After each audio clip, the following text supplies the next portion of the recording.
अल्लाह के रसूल ने जिस चीज़ को नंगापन कहा है, सुनिएगा, आज मिसालें थोड़ी सी ज़्यादा रहेंगी।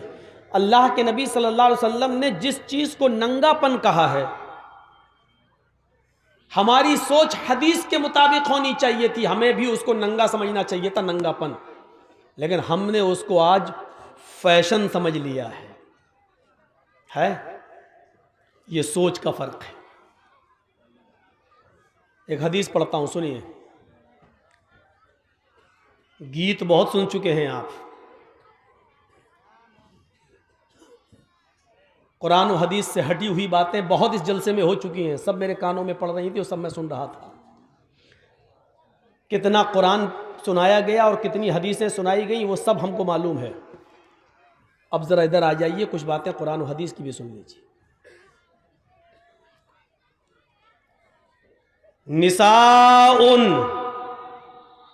कासियातुन आरियातुन माइलातुन व मुमिलात, ये मुस्लिम शरीफ की हदीस के अल्फाज हैं। नबी अकरम क्या फरमाते हैं? तुम देखोगे तुम्हारी जिंदगी में कयामत से पहले एक ऐसा जमाना आ जाएगा कि तुम अपनी आंखों से देखोगे निसाउन, ऐसी औरतों को, आरियातुन, जो कपड़े पहने होंगी, यानी देखने में कपड़े होंगे उनके जिस्म पर, कासियातुन, कपड़े पहने होंगी वो, आरियातुन, लेकिन हकीकत में वो कपड़े नहीं होंगे बल्कि वो नंगी होंगी। ये किसने कहा है? मुहम्मदुर रसूलुल्लाह सल्लल्लाहु अलैहि वसल्लम ने। ये जर्जीस और उसके बाप के घर की बात नहीं है, ये हदीस है। फिर से सुनिए, नबी का फरमान क्या है? तुम देखोगे औरतों को जो कपड़े तो पहने होंगी लेकिन हकीकत में वो कपड़े नहीं होंगे बल्कि आरियात, वो नंगी होंगी। माइलात, जब वो निकलेंगी अपने घरों से तो नौजवानों को अपनी तरफ माइल करेंगी, अपनी तरफ रिझाएंगी, अपनी तरफ आकर्षित करेंगी, अपनी तरफ खींचेंगी। व मुमीलात, और जो नौजवान उनसे मुस्कुरा के बात करेगा वो उनकी तरफ भी माइल हो जाएंगी, वो उनकी तरफ भी आकर्षित हो जाएंगी। यानी दोनों तरफ से ये मामला होगा, ये उनकी तरफ माइल होंगी और लड़के इनकी तरफ माइल होंगे। और ये माइल होने की वजह क्या होगी? इनके लिबास, इनके कपड़े, इनकी ड्रेस, इनकी पोशाक, जिसको अल्लाह के रसूल ने क्या कहा? कपड़े तो पहने होंगी लेकिन नंगी होंगी। देखिए नबी ने क्या कहा? कपड़े तो पहने होंगी लेकिन नंगी होंगी। अल्लाह के रसूल ने हमें यह बताया कि हर कपड़ा पहनने वाली औरत कपड़ा पहने हुए नहीं है, वो नंगी। कुछ कपड़े ऐसे हैं जिनको पहनने के बावजूद भी औरत नंगी कहलाती है। आज तक हमने किसी औरत को नंगा कहा है? इसी जलसे में चलिए बाहर, आओ इसी स्टेज के बाहर चलते हैं, चंद कदम की दूरी पर चलते हैं और अभी हम आपको दिखा देते हैं कि कितनी लड़कियां और कितनी औरतें नंगी घूम रही हैं। आप कहोगे दिखाइए मौलाना, और जिसको मैं दिखाऊंगा आप कहोगे नंगी कहां है, तो मैं आपको कहूंगा कि अल्लाह के रसूल ने इसी औरत को नंगा कहा है। कपड़े तो पहने होंगी लेकिन नंगी होंगी। अब मैं आपसे पूछता हूं कि अगर ये नंगी नहीं है तो इस ड्रेस को आप क्या कहोगे? आप कहेंगे ये फैशन है। साहब आजकल ये फैशन चल रहा है। देखिए सोच की फिक्र क्या हो गई है। नबी अकरम जिसको नंगा कह रहे हैं, हमारी सोच उसको फैशन कह रही है। इसलिए कुरान ने क्या कहा है? अल्लाह से डरो और सोचो, वल तंजुर, गौर करो कि तुमने कल कयामत के दिन के लिए क्या भेजा है। अपनी सोच बदलो। जब तक हम इन लड़कियों के इन कपड़ों को ड्रेस कहते रहेंगे, किसी एक औरत को आप नहीं सुधार सकते हो, किसी एक लड़की को राह रास्त पे नहीं ला सकते। जब हम इन गुजरने वाली लड़कियों को ये कहेंगे ये नंगी लड़की जा रही है, बेहया जा रही है, बेशरम जा रही है, जब आप अपनी सोच को नबी की हदीस के मुताबिक ढालेंगे, तब आप अपने समाज और अपने मुआशरे के अंदर कुछ इस्लाही कदम उठा सकते हैं। नहीं साहब, हम कैसे कह दें इसमें तो प्रधान की लड़की है, इसमें तो सरपंच की लड़की है, इसमें तो एमएलए की बेटी है, इसमें तो एमपी की बेटी है। यही तो मैं 20 साल से सुनाते आ रहा हूं कि जो जितना अमीर बाप है, मैं आपको एक पहचान बता रहा हूं आपको कि जिस लड़की के जिस्म पर जितना कम कपड़ा आपको दिखाई दे, जो जितने शॉर्ट कपड़े पहने हुए आपको मार्केट में और बाजारों में दिखाई दे, समझ लेना ये उतने ही अमीर बाप की बेटी जा रही है। ये पहचान है, ये पहचान है।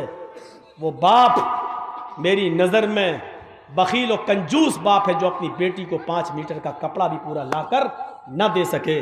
बखील है और कंजूस है, और वो अपनी बेटी का सौदागर है। अल्लाह के रसूल ने ऐसे बाप को दयूस कहा है। और दयूस का माना जानते हो? सुनो, इस गुस्से की वजह आप खुद हैं, हम नहीं हैं। और मुझे ये गुस्सा आज क्यों आ रहा है, ये सब आप भी समझ रहे होंगे। गुस्सा जिंदों को आता है, मुर्दों को नहीं आता है। जिंदों पर को गुस्सा आता है, मुर्दों को नहीं। आपको गुस्सा आना चाहिए, जायज बात पे आना चाहिए। अल्लाह के रसूल को भी गुस्सा आता था, और इतना आता था कि आपकी गुस्से में आंखें लाल हो जाती थी, और ऐसा लगता था जैसे किसी ने अनार का जूस, अनार का रसा नबी अकरम की आंखों में डाल दिया। लोग कहते गुस्सा हराम है, नाजायज गुस्सा हराम है। जायज बात पर आप गुस्सा कर सकते हैं। आपकी बेटी बेपर्दा घूम रही है, आप गुस्सा कीजिए, आपको कौन रोक रहा है? आपकी बीवी बेपर्दा घूम रही है, आप गुस्सा कीजिए, आपको कौन रोक रहा है? आपका 10 साल से बड़ा बेटा अगर मस्जिद में अजान की आवाज सुनकर नमाज पढ़ने नहीं जाता, आप उसको मारिए और उस पर गुस्सा होइए, ये गुस्सा जायज है। और गुस्सा ऐसे मौलवी बहुत मिलेंगे जो कहेंगे गुस्सा हराम है। भाई तेरे बाप का फतवा है गुस्सा हराम है? कहां से लाया तू? किस हदीस में आया? अगर गुस्सा हराम होता तो हजरत उमर को कभी गुस्सा ना आता, नबी अकरम को कभी गुस्सा नहीं आता।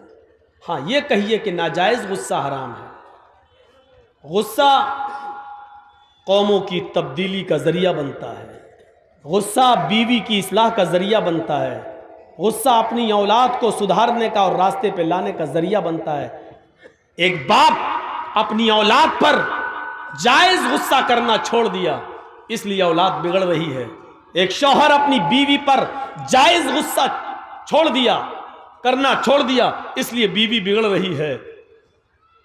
एक भाई अपनी बहन पर जायज गुस्सा करना छोड़ दिया, इसलिए बहनें आज आवारा घूम रही हैं। जायज गुस्सा कीजिए, जायज गुस्सों से इस्लाह होती है। सोच बदलिए, अपनी सोच। या अय्युहल्लज़ीना आमनुत्तकुल्लाह, या अय्युहल्लज़ीना आमनुत्तकुल्लाह वल तंजुर नफ्सुम मा क़द्दमत लिगद। आई ईमानो वालो, तुम अल्लाह से डरो, यानी जो अल्लाह से जितना ज्यादा डरेगा वो इस दुनिया में उतना ही ज्यादा गुनाहों से बच बच कर चलेगा, और जितना इंसान गुनाहों से बच बच कर चलेगा आखिरत के अंदर उतनी उसकी नेकियां बढ़ेंगी और वो जन्नत का मुस्तहिक होगा। इसलिए फरमाया अल्लाह से डरो, और हर इंसान को गौर करना चाहिए कि कल क़यामत के दिन के लिए उसने कौन सी तैयारी कर रखी है। कौन सी तैयारी? क़यामत से जोड़ा है। हमें इस दुनिया में हमेशा नहीं रहना है। इस चीज को जरा सोचिए और समझिए, इस चीज को जरा सोचकर और समझकर समझने की कोशिश कीजिए। अपनी फिक्रों को बदलिए। बस जिसने सोच बदल ली, समझ लो कि इस्लाम उतना ही ज्यादा वो इस्लाम और ईमान पर अमल कर लेगा। हमारी सोच क्या है? देखिए, मौलाना जर्जी साहब के साथ अगर हम एक सेल्फी ले लेंगे तो बहुत अच्छा होगा। इसका बेनिफिट क्या मिलेगा? सोच देखिए, सोच। बेनिफिट ये होगा कि हम इसको शेयर करेंगे, हम इसको अपने दोस्तों को भेजेंगे। दो मकसद, पहला मकसद हमारे दोस्त को हम ये बताएंगे कि देखिए जर्जीस साहब से मेरी मुलाकात हो गई है। दूसरी, किसी की दुकान पे बैठे उसने अपनी दुकान के साथ मेरा फोटो खींच लिया, अब उसको शेयर, जर्जीस साहब मेरी दुकान पर आए थे। ये हमारी सोच है कि कोई बड़ी चीज नहीं है। सेल्फी सोच क्या है? वीडियो बन रही है, मोबाइल आ रही है, यूट्यूब पे आ रही है, तकरीरें बन रही है, कैमरे वाले आ रहे हैं, तो हमने अगर सेल्फी ले ली, तस्वीर ले ली, तो इसमें बुराई क्या है? ये सोच है हमारी। लेकिन हदीस क्या कहती है? इस हदीस के मुताबिक अपनी सोच को ढालिए। बहुत गीत सुन लिया आपने, औरतों ने बड़ी फरमाइश की कि गीत पढ़िए, ऐसी चीजें तो औरतों को पसंद है, वो सुन ली। जो हम बता रहे हैं वो पसंद कहाँ है? मौलवी तो हमारे कपड़ों पे पाबंदी लगा रहा है, कल हमारी सैंडल पे पाबंदी लगा देगा, परसों हमारी फेयर एंड लवली और पॉन्ड्स पे पाबंदी लगा देगा। ये चीजें कहां पसंद हैं? अब सुनिए, ये हमारी सोच है कि सेल्फी लेने में हर्ज किया है, लेकिन हदीस क्या कहती है? सुनिए, इन्ना अशद्दन्नासि अज़ाबन यौमल क़यामति अल मुसव्विरून। कयामत के दिन सबसे ज्यादा सख्त अजाब उसको दिया जाएगा जो दुनिया में तस्वीरें बनाएगा। देखें आप, हदीस ने क्लियर कर दिया, इन्ना अशद्दन्नासि अज़ाबन यौमल क़यामति अल मुसव्विरून। कयामत के दिन सबसे ज्यादा सख्त अजाब, सबसे ज्यादा हार्ड अजाब उसको दिया जाएगा जो दुनिया में तस्वीरें बनाएगा। क्लियर कर दूं, जो दुनिया में फोटो खींचेगा, सेल्फी लेगा, मोबाइलों में किसी को अपने अंदर कैद करेगा, कयामत के दिन इन लोगों को सबसे ज्यादा सख्त अजाब दिया जाएगा। सोचिए, सोच, आज हम सोच बदलेंगे बस। अल्लाह के रसूल ने इस पर क्या कहा? अशद्दन्नासी अज़ाबन, लोगों में सबसे ज्यादा सख्त अजाब उसको दिया जाएगा। एक तो होता अजाब दिया जाएगा, आग में डाल दिया, नहीं, एक होता है लोगों में सबसे ज्यादा सख्त अजाब। और जहन्नम का सबसे ज्यादा सख्त अजाब क्या है आपको मालूम है? हमें नहीं मालूम, मौलवी जर्जीस को नहीं मालूम सबसे ज्यादा सख्त अजाब क्या है। हाँ, सबसे हल्का अजाब मैं जानता हूं क्या मिलेगा, सबसे हल्के अजाब को बता देता हूं, उससे सबसे ज्यादा सख्त क्या होगा उससे आप अंदाजा लगा लीजिए। सोच लीजिएगा बस, आज सोच बदलिए। मौलवी जर्जीस की सेल्फियां लेने वालों, मौलवियों को अपने कैदों में और कैमरों में बंद करने वालों, सुनो, या तो मौलाना जर्जीस को बुलाना छोड़ दो, या फिर हदीसों पर, कुरान पर अमल करना शुरू कर दो। दोनों चीजों में से एक काम करो, छोड़ दो। बहुत सुन चुके हो वेदों के मंत्र, बहुत सुन चुके हो गीत, बहुत सुन चुके हो गाने। जलसों के मिजाज को बदलो, कुरान और हदीस को सुनने की आदत डालो। जलसों का चंदा तुम कुरान और हदीस के नाम पर लेते हो, दीन के जलसों पे के नाम पे करते हो। 100, 200 और 1000 रुपए का चंदा लोगों के दरवाजों पे जाके इजलास दीन के काम के नाम पर करते हो, गीत के नाम पर नहीं, वेद और रामायण और के श्लोक और मंत्र के नाम पर नहीं। इसलिए अपनी सोच बदलो और अपनी आदतों को बदलो। मेरी बात आज कड़वी लगेगी, अब क्या करूं? जब बीमारी इतनी बढ़ गई है कि होम्योपैथिक और मीठी गोलियों से सही नहीं होगी, तो ऑपरेशन करने की जरूरत पड़ रही है, तो कर रहा हूं। आज की तकरीर के बाद या तो जिंदगी भर के लिए मौलाना जर्जीस को तलाक दे दोगे, या अपनी आदत बदल लोगे। बदलो अपनी आदत। सबसे हल्का अजाब क्या होगा? सुनिए, अल्लाह के नबी फरमाते, इन्ना अहवना अहलिन नारी अज़ाबन यौमल क़ियामती लरजुलुन यूज़उ फी अख़मसी क़दमैहि जमरतान। क़यामत के दिन जहन्नम में सबसे हल्का अजाब उस आदमी को, शख्स को दिया जाएगा। सबसे हल्का अजाब उस शख्स को दिया जाएगा। सबसे हल्का अजाब कयामत के दिन उस शख्स को दिया जाएगा जिसके पैरों के तलवे के नीचे, तलवा समझते हैं ना, पैरों का तलवा, ये जिसके पैरों के दोनों तलवों के नीचे आग की 2 चिंगारियां रख दी जाएंगी। चिंगारी समझते हैं ना? चिंगारी, एक तो होता कोयला जल के अंगारा बन गया, वो तो अंगारा हो गया, अंगारा छोड़ दीजिए। चिंगारी, चिंगारी को कैसे समझाऊं? बीड़ी पीते हैं, चलती ना, हल्की सी एक चिंगारी निकली बीड़ी में से, यहां से एक फूटी, बुझ गई। ये होती है चिंगारी। कितनी सी होती है? छोटी सी। अल्लाह के नबी कहते हैं जिसने दुनिया में सबसे कम गुनाह किए होंगे, छोड़ दीजिए हम लोग तो उसमें शामिल है नहीं, सबसे कम गुनाह करने वालों में हम लोग शामिल नहीं है, माफ कीजिएगा। हम लोगों ने कितने गुनाह किए पता नहीं। कयामत के दिन सबसे हल्का अजाब उसको दिया जाएगा जिसने दुनिया में सबसे कम गुनाह किए होंगे। कोई तो होगा अल्लाह का बंदा जिसने कम गुनाह किए होंगे, सबसे हल्का अजाब उसको दिया जाएगा। और उसको सबसे हल्का अजाब दिया जाएगा तो कौन सा अजाब होगा?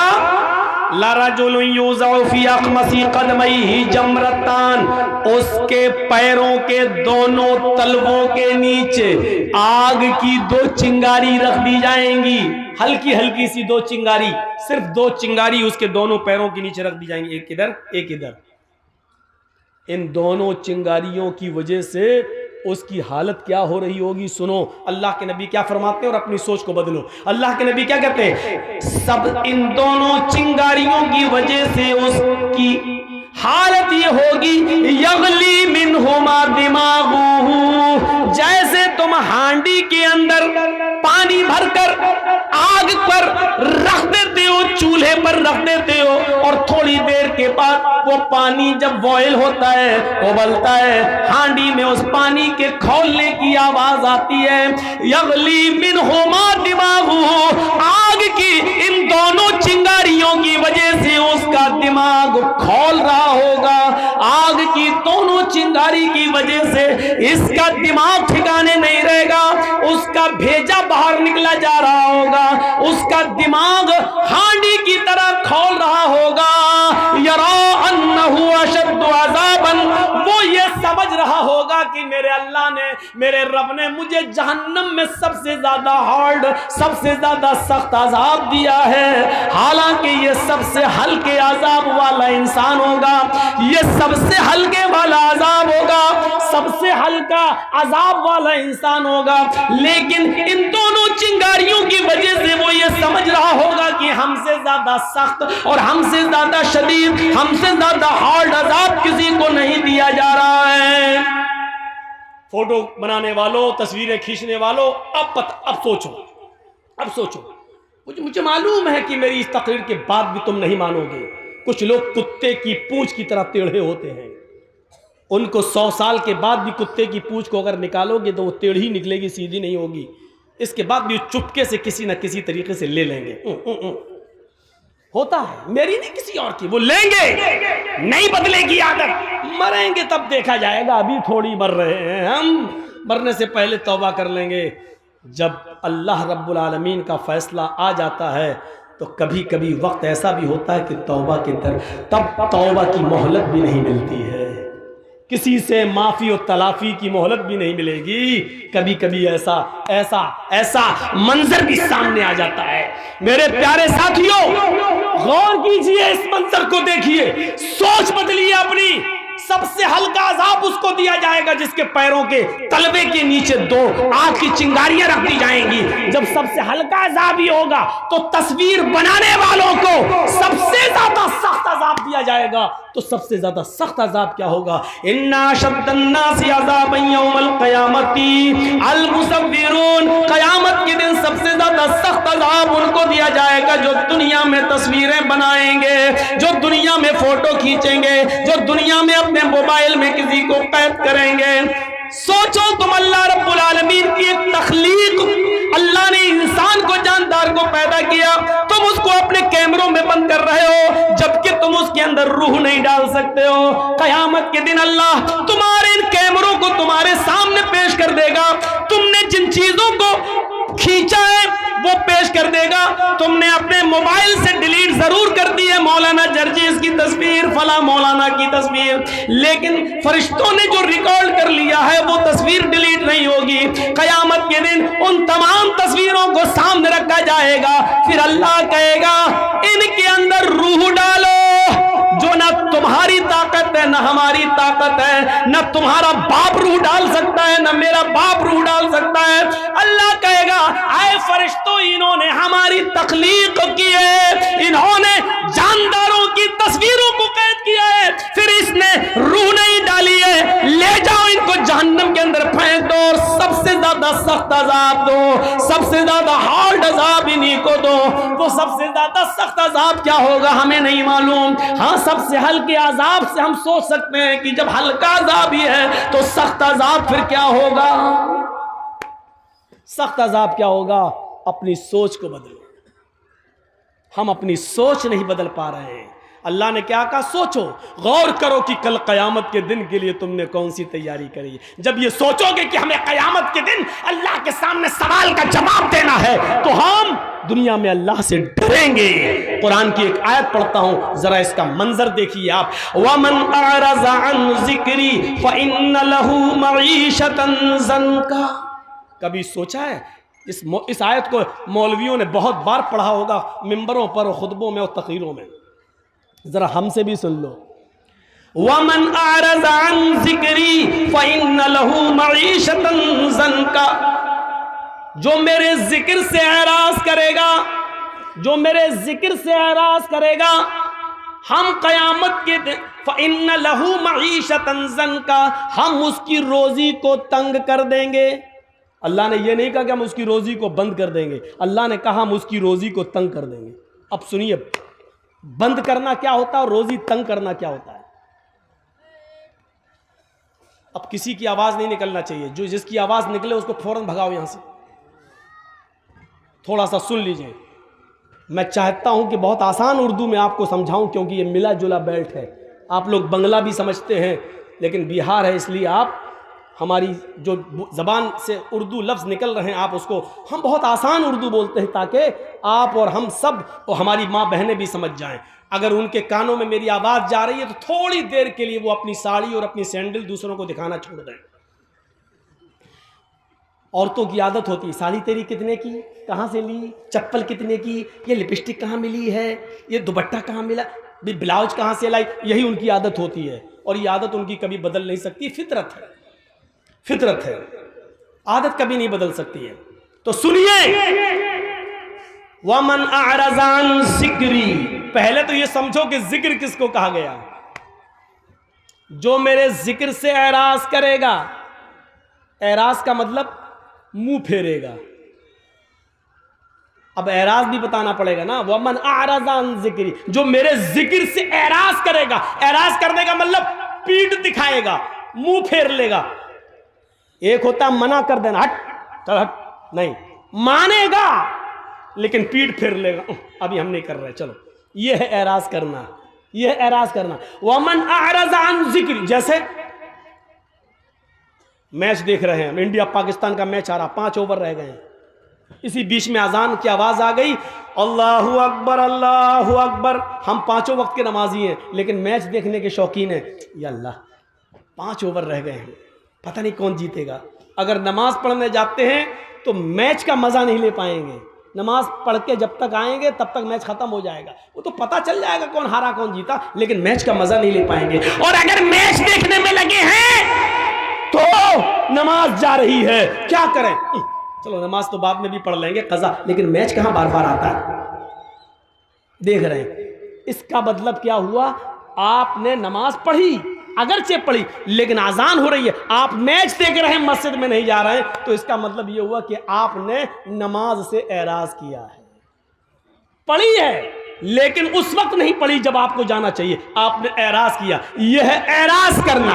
वमन अरज़ अन ज़िक्री, और जिक्र से मुराद नमाज है, जिक्र से मुराद नमाज है। कुरान में अल्लाह ताला ने फरमाया, इज़ा नूदिया लिस्सलाति मिन यौमिल जुमुअति फसअू इला ज़िक्रिल्लाह, जब जुमे के लिए मुअज्जिन अज़ान देने लगे और बुलाने लगे, पुकारने लगे, अल्लाहु अकबर अल्लाहु अकबर, जब जुमे की अज़ान की तरफ तुम्हें बुलाया जाए, जब जुमे की नमाज के लिए तुम्हें बुलाया जाए, इज़ा नूदिया लिस्सलाह, जब नमाज के लिए तुम्हें आवाज दी जाए, यानी अज़ान की आवाज आए, फसअू इला ज़िक्रिल्लाह, तो तुम चल पड़ो, कहां, अल्लाह के जिक्र की तरफ। देखिए यहां जिक्र कहा अल्लाह के जिक्र की तरफ, यानी जुमे की नमाज के लिए। जिक्र से मुराद नमाज। यहां अल्लाह ने क्या कहा, वमन आरज़ान जिक्री। ये चीज जो हम तुम्हें आपको सुनाने जा रहे हैं, ये ऐसी चीज है मेरे भाइयों जो आपने अब तक नहीं सुनी होगी मेरी जबान से। अब तक इस इलाके में सुनिए इसको, आज मैं अपने अंदाज में आपको सुना रहा हूं और बहुत काम की चीज है। आपको जाना होगा तो चले जाइए, लेकिन इस एराज को और जिक्र की बात को सुनने के बाद आप जा सकते हैं, आप जिसको जहां जाना, लेकिन ये सुन लीजिए, वमन आरज़ान जिक्री, जिसने हमारी नमाज से एराज किया, हमारे जिक्र से एराज किया, फ़इन्न लहू मईशतन ज़ंका, हम उसकी रोजी को तंग कर देंगे। आज ये शिकायतें हैं कि ए भैया, तुम्हारी वीडियो सेट नहीं हो पा रही अभी तक, तुम ही अकेले पैसा कमा रहे हो यार, हमें तकरीर करते हुए पौन घंटा हो गया, इनका वीडियो सेट नहीं हो पा रही है, इनको बिठा लो, कहां जा रहे हैं, इनसे कहो यहीं पेशाब कर लो। देखिए हमको सामने से जो आदमी उठता है तो हमको बहुत डिस्टर्ब होता है। मैं अपनी आदत बता दे रहा हूं। एक बार हैदराबाद में तकरीर कर रहा था, सामने से एक आदमी उठा, मैं समझा पेशाब करने जा रहा, आया सीधा माइक पकड़ के क्या बोल रहा है, फिर अंडे टमाटर पत्थर सब चला, वहां जो हुआ। तो इसलिए वो जो मेरे दिमाग में बैठ गया वो निकलता नहीं है। जो आदमी बीच सामने से उठता, मैं समझता हूं ये माइक पकड़ने आ रहा है, यही सोचता हूं। तो या तो सामने बैठा मत करो, और बैठते हो तो उठा मत करो। 80-80 साल के बुढ़े भी उठते हैं। अब बताइए बेचारे, वो चाचा उठ के कहां जाएंगे, अब तो चाची के लायक भी नहीं रह गए, अब वो जाएंगे तो कहां जाएंगे, समझ में नहीं आता। बैठो, सुनो, अल्लाह अल्लाह करो, तकरीर करो। वमन अअरज़ अन ज़िक्री, जो जिक्र से नमाज से मुंह मोड़ेगा, एराज करेगा, हम उसकी रोजी को तंग कर देंगे। अल्लाह ने कहीं नहीं कहा कि हम उसकी रोजी बंद कर देंगे। क्या बेनमाजियों को रोजी नहीं मिलती है? मिलती है, लेकिन अल्लाह कहता हम उसकी रोजी को तंग कर देंगे। तंग करना जानते हो? बहुत रुपया आएगा मेरे पास, लेकिन आने के बाद रुकेगा नहीं मेरे पास। अचानक मेरे पास 1 लाख रुपया आया, 2 दिन में खत्म। मौलाना क्या पैसा तो आता है लेकिन रुकता नहीं है, क्यों? कभी बेटा बीमार, कभी बीवी बीमार, कभी बच्ची बीमार, कभी ये बीमार। इसी को कहते हैं तंग करना। हम तुम्हारी रोजी को तंग कर देंगे, पैसा आएगा लेकिन रुकेगा नहीं। यह है रोजी को तंग करना। अब जा रहे हो झड़फुक्कों के पास, झड़फुक्का समझ रहे हो ना, मौलवी, मौलाना साहब क्या बरकत नहीं हो रही घर में, क्यों नहीं हो रही? पता नहीं मौलाना साहब, पता लगाओ, पैसा तो बहुत आता है लेकिन रुकता नहीं है। मौलाना साहब बेचारे वो क्या पैसे को रोकेंगे? अगर मौलवियों के पास पैसा रोकने की कोई दुआ होती तो बेचारा 5,000 रुपए में मस्जिद में नमाज क्यों पढ़ाता? 2-4-5 रुपए के लिए जलसा क्यों करता? ये हमारी अकल, सोचो। मैंने फिर कहा सोच बदलो, सोच बदलो। तुम मौलवियों से तावीज ले रहे हो। अरे मौलवी के पास तो खुद बेचारे के पास इनकम नहीं हो रही है, मौलवी खुद बददुआ दे रहा, मदरसे के सेक्रेटरी को खुद तो कमाता है 1 लाख रुपया, हमको दे रहा 5,000 रुपया। एक मौलवी साहब तो मस्जिद में दुआ कर रहे थे खुतबा देने के बाद, अल्लाह जितनी तनख्वाह हमारी उतनी मस्जिद की सेक्रेटरी की कर दे। अब कोई आमीन ही नहीं बोल रहा है, मस्जिद का सेक्रेटरी भी आमीन नहीं बोल रहा। भाई क्यों नहीं बोलता? बोल। नहीं साहब तब तो बर्बाद हो जाएंगे। मौलाना साहब दुआ कर, अल्लाह मेरी रोजी रोटी में बरकत दे, बोल आमीन, यानी 5,000 रुपए में आमीन हो रही है। और जब वो मौलवी दुआ करता, अल्लाह मदरसे के सेक्रेटरी की, मस्जिद के सेक्रेटरी की, सबकी उतनी तनख्वाह कर दे जितनी मेरी, तो कोई आमीन नहीं बोलता। इससे आप अंदाजा लगा सकते हैं कि आपको कितना डर है। 5,000, 6,000, 10,000 रुपए में आप जानते हैं कि मेरा घर नहीं चल सकता है, तो फिर मौलवियों के लिए कौन सोचेगा? उलमा के लिए कौन सोचेगा? मस्जिद के इमामों की फिक्र किसको होगी? सोचो। आप अपने बच्चों को कॉन्वेंट में पढ़ाते हो, आप अपने बच्चों को इंग्लिश मीडियम में पढ़ाते हो, आपका बच्चा इंटर करने के बाद साइंस साइड से बायो लेने के बाद MBBS को नीट में पास करके वहां चला जाता, वो कमाएगा। लेकिन मदरसे में पढ़ने वाले बच्चों के बारे में कभी आपने तसव्वुर किया है कि ये कितने भी बड़े मौलाना बन जाएं, आलिम बन जाएं, लेकिन इनकी दौड़ मस्जिद और मदरसे से बाहर नहीं जा सकती है? कभी सोचा हो आपने इन मदरसे से पढ़ने वाले तलबा के बारे में? मैंने कहा ना मेरी तकरीर आज पूरी सोच के ऊपर होगी। सोच बदलो। इनके बारे में कौन सोचेगा? कौन? एक एमएलए, एक एमपी, एक सरपंच, एक मुखिया अपनी बेटी की शादी बड़े धूमधाम से कर रहा है, लेकिन इसी गांव में एक वो गरीब लड़की भी रहती है जिसके बाप के पास मोटरसाइकिल खरीदने का पैसा नहीं है कि वो देकर अपनी बेटी का हाथ पीला कर सके। इस बेटी के बारे में कौन सोचेगा? किसको फिक्र होनी चाहिए? एमएलए, एमपी की बेटी बारात उसके घर में आती है, 500 और 1000 आदमियों को बेहतरीन खाना खिलाएगा, लेकिन सोचो उस गरीब आदमी की बेटी के घर में अगर 400 और 500 आदमियों की बारात नहीं, सॉरी, बारात का लफ्ज बदनाम मत करो, इसलिए मैं कहता हूं ये 400 और 500 चोर, ये लुटेरे, ये डाकू जिस घर में पहुंच गए हैं, कभी सोचा है कि उस लड़की का बाप इनको कहां से खिलाएगा, क्या कहां से कर्जा लेगा? इन बेटियों के बारे में कौन सोचेगा और इनके माँ बाप के बारे में कौन सोचेगा? इस्लाम ने तो गरीबों के लिए भी रास्ते निकाले थे, आपने रास्ते बंद क्यों किए? सुनना पड़ेगा आज तुम्हें, क्या तुम्हारे बाप को भी सुनना पड़ेगा?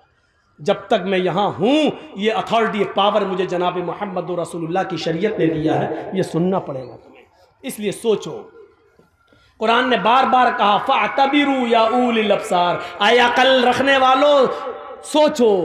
कुरान ने बार बार कहा तदब्बरून, क्या तुम गौर व फिक्र नहीं करते? ताकिलून, क्या तुम अक्ल शऊर से काम नहीं लेते? कुरान ने बार बार सोचने और फिक्र करने की दावत दी है कि सोचो। वमन अअरज़ अन ज़िक्री फ़इन्न लहू मईशतन ज़ंका, जो दुनिया में अल्लाह के जिक्र से एराज करेगा, हम उसकी रोजी को तंग कर देंगे। फिर समझो एराज किसको कहते हैं? एराज हमारी बीवी का, यानी हमारा और हमारी बीवी का, दोनों का बच्चा तो एक ही होता है। बच्चा लेटा है, पैदा हुआ है, 6 महीने का है, 7 महीने का, माँ का दूध पीता है, लेकिन माँ टीवी का सीरियल देख रही है।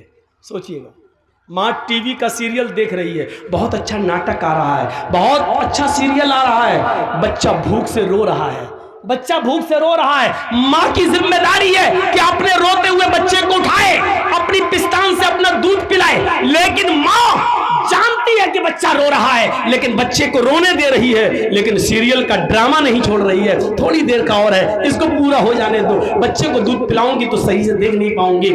इसको कहते हैं कि इस माँ ने बच्चे से एराज किया है, यानी माँ बच्चे को भूल गई है। माँ ने बच्चे को भगा नहीं रही है, बच्चे को फेंक नहीं रही है, बच्चे को मार नहीं रही है, बच्चे से पीठ फेर ली, यानी एराज कर लिया।